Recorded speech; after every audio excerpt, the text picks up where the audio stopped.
Precious, seems like you had a little bit of extra motivation playing against a former team out there. Just how good did it feel to go out there and really have such a strong performance tonight? I don't think it's extra motivation. I just think it's continuing to build on the success we've had in the last couple of games. Just continuing to carry that over, and just go out there, play hard, play the right way.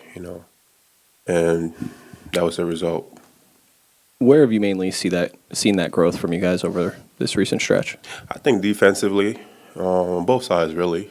Defensively, we are a lot more cohesive in terms of like just helping out each other, communicating, extra effort plays and stuff like that. Offensively, trusting each other, moving the ball, playing the right way, taking the right shot, looking for mismatches, and just taking advantage of that.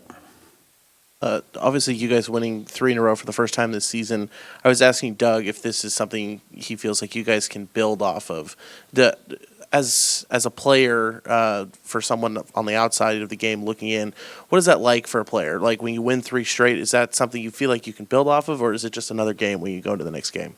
I hope it's something you could build off of. Momentum in this league is very important, and you could capitalize on that. I think right now we have a good flow of things.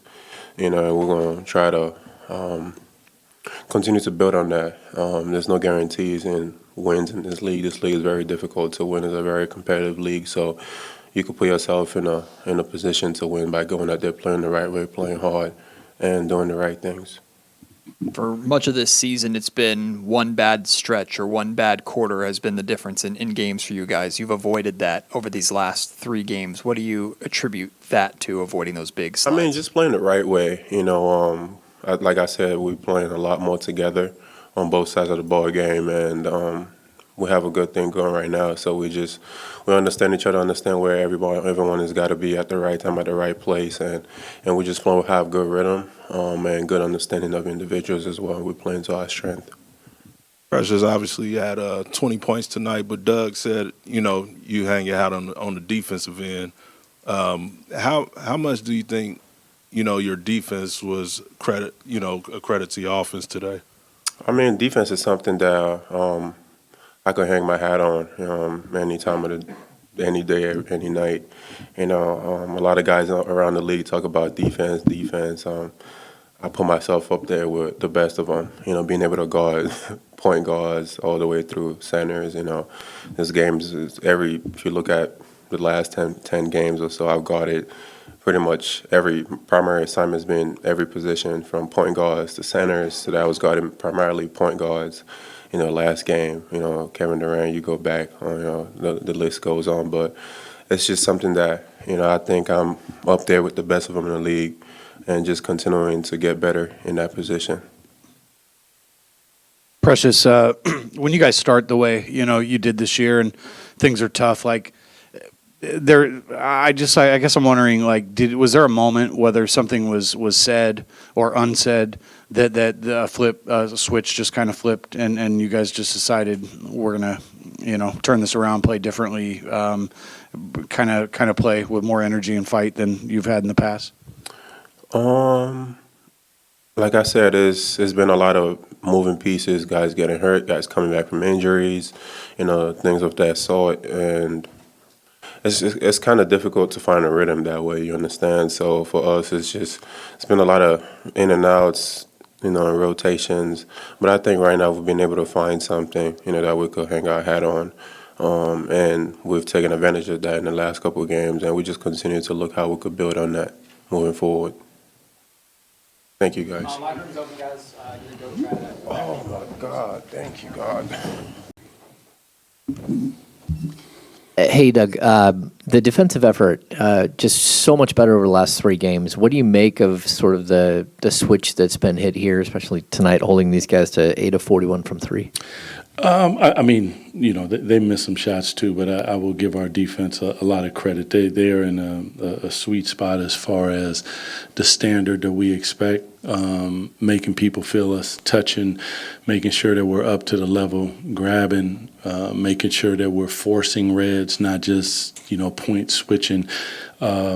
we've had chances to practice, and in our shoot-arounds and different stuff, we shell drill, and you're starting to see some of that translate into the game. The ability to communicate, they've just really done a really good job. My hat goes off to the guys, because they persevere through a lot of adversity, and that says a lot about them individually and a whole bunch about them collectively.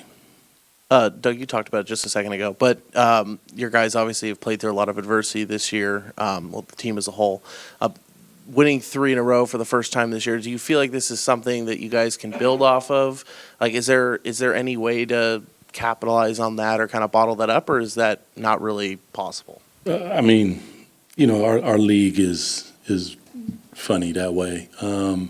We lose a game in Portland, and I look at that one as the start of all of this, because I thought that our standard began to be met then. We dropped 2 in Los Angeles, and that wasn't it, obviously. But from that point, listen, we'll win some and we'll lose some. The key is, as we define ourselves, is that we play to a standard. It is what it is. And if they continue to do that, they put themselves in games.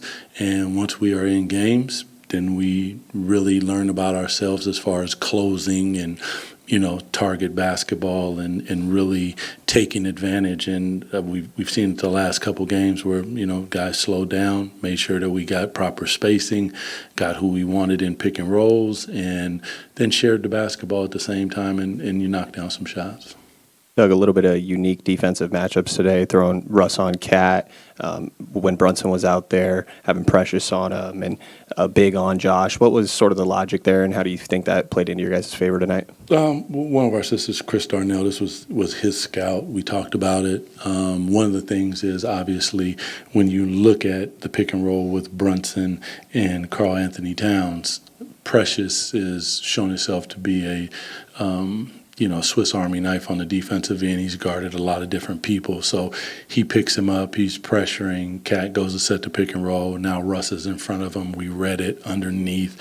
Now you've switched to small onto small and just a big onto a big like size. And, obviously, hopefully Brunson is okay. But it's the game. We're trying to make sure, first of all, we're playing to the standard, but we're trying to win. When we talked about this, it's something that if it doesn't work, obviously we can go back to our basic matchups. But after talking about it, we said, yeah, let's give it a go. Doug, I know you've talked about Precious from a defensive perspective and what he brings, like tenacity to the group, but even offensively tonight, 20 points. It's been a while since he's done something like that. Maybe a little extra motivation playing against a former team, former friends of his, of course. Sure. What did you see from him tonight offensively? First, actually, to be honest with you, he was locked in on the defensive end because he was accepting assignment in JB that is a huge one. He's MVP candidate, all the different things that come along with Jalen Brunson. So the ability for him to be willing and ready to step into that, I think that it locks him in. He was aggressive downhill, driving, making sure that he was getting to the basket. He doesn't, there's not a selfish bone in his body, so, he's a willing passer. But the biggest thing on here is the 14 rebounds, 6 of them on the offensive end, and just grown man basketball all around. Doug, can you talk a little bit just about the growth that you've seen from this team, just game over game? It seemed like eye test wise, it felt like a lot of easy shots were given up maybe as early as a couple of weeks ago. Now it just looks like the shots are more difficult. Mm-hmm. Is there anywhere you're focusing them or focusing your opponent, specifically the shots you want them to take or trying to force them to take? Well, when you look at shot profile, we want teams to take above the break threes contested. We want to get them into the mid-range, protect our paint, and take contested twos. And then we need to rebound the hell out of the basketball. And that's really what we like to do when it comes to shot profile. That can change depending on who you're playing and how you go about it, but that's the basic shot profile that we want. I thought that the pickup point for us has been a little higher, so teams are beginning to feel us. Opportunistically, we were picking up full court. Guys are in the passing lanes. When splits are coming and screenaways are coming, pin downs, guys are getting to the body. They're putting hands on people. Like that is what we want. That comes from, practice. Nothing beats that. Showing them on film. Obviously, we're going through film sessions, making sure that everybody is locked in and in tune with what it is. Probably the biggest thing has been the game plan discipline. So we give them a game plan and they're locked in on it, and then they go out and execute it. There are going to be mistakes. Is part of the game, but the percentage at which we execute that is more towards the 80 highs than it is towards the 60 lows. And those 60 lows, all of a sudden, guys are getting open shots, the shots aren't contested, guys are late on rotations, and we're seeing a little bit tighter of a shell defense. Doug, it'd be easy for a lot of teams, especially later in the year, I guess, to just sort of when the record is what it is or what it was.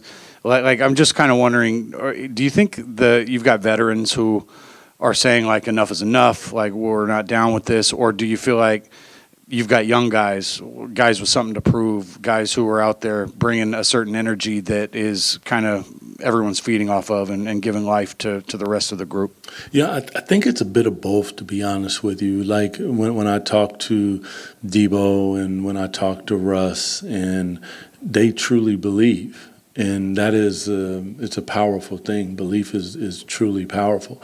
The young guys, they sometimes don't know better. They're learning their way in the league and different things like that. But the one thing that I know about them, meaning our young guys, is, they come to shoot-arounds, and we use those a bit like practice for them, especially when it's optional shoot. And we get some good work in about screening angles and sprinting into the screens and one-mores and tap screens and the little details that sometimes you don't get a chance to go over. So our veterans, and they've been leading us in a way, whether we're getting out after stops and showing those guys, we're getting out, let's run, get to the corners, all the little things. And then defensively, communicating on the defensive end. If one of those younger guys messes up, you'll see Rush, you'll see Debo, you see these guys talking to them about what it is and what we need to be doing. So I would, Jay, I would say there's a bit of both of that, and it's a good mix. Doug, obviously now the game's over, and this was, Mike Brown, first time back here. Was there any extra emotion or, thoughts that kind of went through your head as, the game, looking over and seeing him, on the opposing bench, or is it just another game? I mean, it's all that, man. We come here to win, period. Doesn't matter who's over there. So, yeah. We here to compete. Appreciate y'all.